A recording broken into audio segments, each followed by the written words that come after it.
प्रतिशोध या बदला हमारे देश की मांग है और ये बदला लेकर रहेगा ईरान। ईरान की चेतावनी को वेस्टर्न मीडिया ने भी तवज्जो दी और दिखाया भी था कि किस तरह लोग रिवेंज या बदले की मांग करते हुए बैनर और लाल झंडे लिए इमाम खामनेई के जनाजे में उमड़े थे। ईरान के supreme leader Ayatollah Mojtaba Khamenei ने भी जनता के नाम अपने पत्र में साफ कह दिया कि खून का बदला खून है और ये जनता खुद चाहती है, ऐसा उनका दावा है। इधर अमेरिकी प्रेसिडेंट ट्रंप कुछ अलग ही मोड में चले गए हैं। वो ट्रुथ सोशल पर अपने बयानों और अमेरिका में अपने भाषणों में खुद ही बार बार कुछ इस तरह की बातें कर रहे हैं जो उनके खौफ को दिखा रहा है। ऐसा लगता है कि ट्रंप खबरदार मेरे नजदीक मत आना वरना मार दूंगा वाली स्थिति में पहुंच गए हैं। एक्सपर्ट कहते हैं कि ये डर की अलामत है, डर का प्रतीक है। वेनेजुएला के प्रेसिडेंट को तो अमेरिका ने गिरफ्तार कर लिया था, लेकिन इमाम आयतुल्लाह अली खामनेई और उनके साथ कई लोगों की हत्या अमेरिका और इसराइल ने मिलकर कर दी। मौजूदा सिचुएशन में अमेरिकी प्रेसिडेंट के बयान बता रहे हैं कि अब अमेरिका के पास बहुत ज्यादा डिप्लोमेटिक रास्ते बचे नहीं हैं और ईरान अमेरिका को छोड़ेगा नहीं। ईरान मामलों के जानकार बताते हैं कि दरअसल ईरान भी अपने सुप्रीम लीडर, जिन्हें वहां रहबरे मुअज्जम कहा जाता है, इमाम खामनेई के जनाजे और उन्हें ससम्मान सुपुर्द खाक किए जाने का इंतजार ही कर रहा था। उसके बाद अब वो फ्री हो गया है और इमाम खामनेई को सुपुर्द खाक किए जाने का काम भी उसने अमेरिका के साथ डील के MOU के बीच में निपटा दिया है। अब वैसे भी उसे कोई गरज नहीं है। स्ट्रेट ऑफ हॉर्मुज अब भी ईरान के कंट्रोल में है। ईरान ने खुद ऐलान किया है कि उसकी 15,000 मिसाइलें तैनात हैं, तैयार हैं। इस दरमियान ईरान ने अमेरिका पर ठीक से काम भी कर लिया है। ऐसे में अमेरिका को अब कुछ समझ आ नहीं रहा है कि ईरान से कैसे भिड़े। तो ट्रंप धमकियां दे रहे हैं और ईरान भी बराबरी से अमेरिका को धमका रहा है। लेकिन ईरान से मिल रहे संकेत या इशारे प्रेसिडेंट ट्रंप के टेंशन और भय को बढ़ा रहे हैं, क्योंकि ईरान के पास इस बात का जस्टिफिकेशन है या दलील है कि तुमने हमारा लीडर मारा है तो हम भी अपने दुश्मनों के टॉप लीडर मारेंगे। ईरान की तरफ से हिट लिस्ट भी जारी हो गई है। मिनाब के बच्चों की हत्या करने वाले अब शांति से कब्र में नहीं जा पाएंगे, उसने ये ऐलान भी कर दिया है। एक्सपर्ट कहते हैं कि यहाँ ईरान ने एक मनोवैज्ञानिक या साइकोलॉजिकल बढ़त हासिल कर ली है, क्योंकि ट्रंप या तो धमका रहे हैं या फिर कह रहे हैं कि मुझे हाथ मत लगाना, अगर मुझे कुछ हुआ तो इतनी मिसाइल तैयार हैं, उतनी मिसाइल तैयार हैं, हम ये कर डालेंगे, हम वो कर डालेंगे। मिडिल ईस्ट के जानकार तो ये भी कहते हैं कि इस घबराहट में कहीं ट्रंप कोई घातक कदम न उठा ले, क्योंकि ईरान की तरफ से कसम खा ली गई है कि वो अपराधियों और हत्यारों को छोड़ेगा नहीं। तो क्या अमेरिका का चैन गायब कर दिया है ईरान ने? ये बड़ा सवाल है, क्योंकि ये हम नहीं कह रहे, बल्कि मीडिया रिपोर्ट के हवाले से देखें तो ये खुद ट्रंप कह रहे हैं कि मेरी जान को खतरा है। बड़ा सवाल तो ये भी है कि ट्रंप क्या ईरान से लड़ रहे हैं या ईरान के नाम पर पैदा हुए अपने डर से, क्योंकि डरे हुए ट्रंप तबाही का ऐलान कर रहे हैं।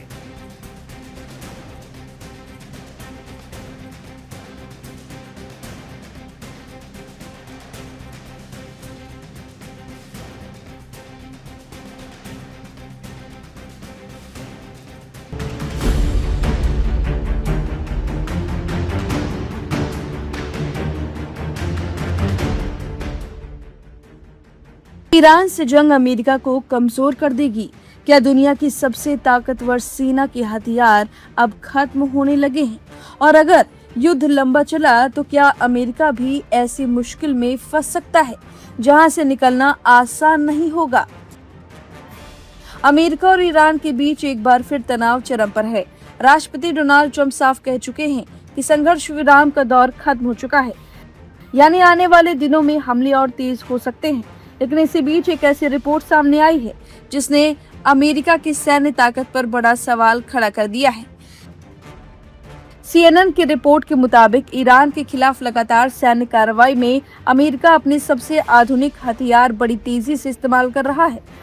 हालत ये है कि कई अहम मिसाइलों का स्टॉक अब खतरनाक स्तर तक घट चुका है। सबसे ज्यादा चिंता थार्ड और पैट्रियट जैसी एयर डिफेंस मिसाइलों को लेकर है। ये वही सिस्टम है जो दुश्मन की बैलिस्टिक मिसाइलों को हवा में ही नष्ट कर देते हैं। रिपोर्ट के मुताबिक इन इंटरसेप्ट मिसाइलों का करीब आधा भंडार पहले ही इस्तेमाल हो चुका है वहीं लंबी दूरी तक इस्तेमाल करने वाली टॉम हॉक क्रूज मिसाइल का लगभग 30% स्टॉक भी खर्च हो चुका है। यानी अगर युद्ध इसी रफ्तार से चलता रहा तो अमेरिका के सामने सिर्फ ईरान ही नहीं बल्कि भविष्य की दूसरी बड़ी चुनौतियां भी खड़ी हो सकती हैं। रक्षा मामलों के विशेषज्ञों का कहना है कि अगर यही स्थिति कुछ और दिनों तक बनी रही तो हिंद प्रशांत क्षेत्र में अमेरिका की रणनीति बढ़त कमजोर पड़ सकती है। सबसे बड़ी चिंता चीन और उत्तर कोरिया को लेकर है। अगर भविष्य में इन देशों के साथ बड़ा सैन्य संघर्ष हुआ तो अमेरिका के पास उतने हथियार नहीं होंगे जितने ऐसे युद्ध के लिए चाहिए। अब सवाल यह है कि अमेरिका नए हथियार कितनी तेजी से बना सकता है। एक्सपर्ट्स के मुताबिक मौजूदा उत्पादन क्षमता के हिसाब से अमेरिका हर महीने सिर्फ करीब 15 टॉम हॉक और 20 पैट्रियट मिसाइलें ही तैयार कर पा रहा है। इतना ही नहीं, साल 2026 में थर्ड इंटरसेप्टर की नई डिलीवरी भी तय नहीं है। यानी जो हथियार युद्ध में खर्च हो रहे हैं उनकी भरपाई बेहद धीमी रफ्तार से हो रही है। अनुमान है कि युद्ध से पहले जितना स्टॉक था वहां तक दोबारा पहुंचने से 3 से 5 साल लग सकते हैं। पूर्व पेंटागन हथियारों का मानना है कि अमेरिका के कई अहम हथियारों की सप्लाई चेन इतनी जल्दी सामान्य नहीं होगी। वहीं कुछ रक्षा विशेषज्ञों का दावा है कि युद्ध शुरू होने के बाद भी अमेरिकी कांग्रेस ने मिसाइल उत्पादन बढ़ाने के लिए कोई अतिरिक्त बजट मंजूर नहीं किया है। हालांकि पेंटागन का कहना है कि घबराने की जरूरत नहीं है, अमेरिका अपनी रक्षा उत्पादन क्षमता बढ़ाने में जुटा हुआ है। ट्रंप प्रशासन ने डिफेंस प्रोडक्शन एक्ट के तहत मिसाइल निर्माण तेज करने की प्रक्रिया शुरू कर दी है। साथ ही जर्मनी और यूक्रेन जैसे सहयोगी देशों को भी पैट्रियट मिसाइलों के उत्पादन की अनुमति देने की दिशा में काम किया जा रहा है। लेकिन रक्षा विशेषज्ञ मानते हैं कि फैक्ट्री लगाने, उत्पादन बढ़ाने और नए हथियार सेना तक पहुंचाने में कई साल लगेंगे। यानी अगर युद्ध लंबा खिंच गया तो अमेरिका के सामने सिर्फ ईरान ही नहीं बल्कि भविष्य के बड़े सैन्य मोर्चों पर भी मुश्किलें बढ़ सकती है। यही वजह है कि अब सवाल सिर्फ ये नहीं कि ईरान और अमेरिका के बीच जंग कितनी लंबी होगी, बल्कि ये भी है कि क्या दुनिया की सबसे बड़ी सैन्य ताकत अपने ही हथियारों की कमी से जूझने लगेगी। फिलहाल इस रिपोर्ट पर आपकी जो भी राय है कमेंट करके जरूर बताएं। बने रहिए लाइव हिंदुस्तान के साथ।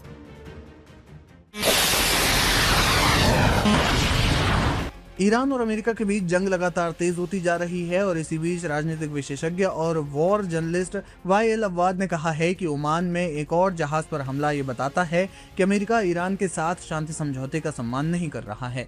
अमेरिका की पोल खोलते हुए मिडिल ईस्ट के एक्सपर्ट अव्वाद ने न्यूज एजेंसी ANI को दिए एक इंटरव्यू में कहा कि क्योंकि अमेरिका शांति समझौते का सम्मान करने से बच रहा है इसलिए ईरानी अपने पड़ोसियों पर हमला कर रहे हैं। उन्होंने कहा, ठीक है, अभी एक और जहाज पर हमला हुआ और इससे आपको साफ इशारा मिलता है कि अमेरिकी ईरान पर हमले का लेवल बढ़ा रहे हैं। ईरानियों के साथ साइन किए गए समझौते का सम्मान करने का कोई सवाल ही नहीं है और इसीलिए ईरानी उन सभी जहाज़ों पर हमले कर रहे हैं जो अमेरिकियों के बनाए दूसरे रास्ते का इस्तेमाल कर रहे हैं। अमेरिकी ईरान को दिए गए निर्देशों का भी उल्लंघन कर रहे हैं कि किसी भी जहाज को होर्मुज स्ट्रेट से गुजरने से पहले मंजूरी लेनी चाहिए, इसलिए ये तनाव खत्म होने वाला नहीं है। उन्होंने आगे कहा कि बड़ी तस्वीर को देखते हैं। बड़ी तस्वीर ये है कि इजराइल अमेरिका को पूरी तरह से युद्ध में धकेल रहा है। इजरायलियों ने ईरानी शहरों पर भी हमले किए हैं और ऐसी भी बातें हो रही हैं कि ईरान पर हमले को इस हद तक बढ़ाने या फिर सुधारने का सवाल है कि पूरी तरह से युद्ध छिड़ जाए, क्योंकि इजराइल के 2 मकसद हैं जो पूरे नहीं हुए हैं। ईरान को एक क्षेत्रीय ताकत के तौर पर हटाना और होर्मुज स्ट्रेट को पूरी तरह से ब्लॉक करना ताकि इजराइल से होकर तेल के लिए अलग कॉरिडोर बनाने का सवाल है। उन्होंने कहा कि मेरा मानना है कि इन मकसदों को पूरा होने में ज्यादा समय लगेगा और हम इलाके में एक लंबी लड़ाई देख रहे हैं।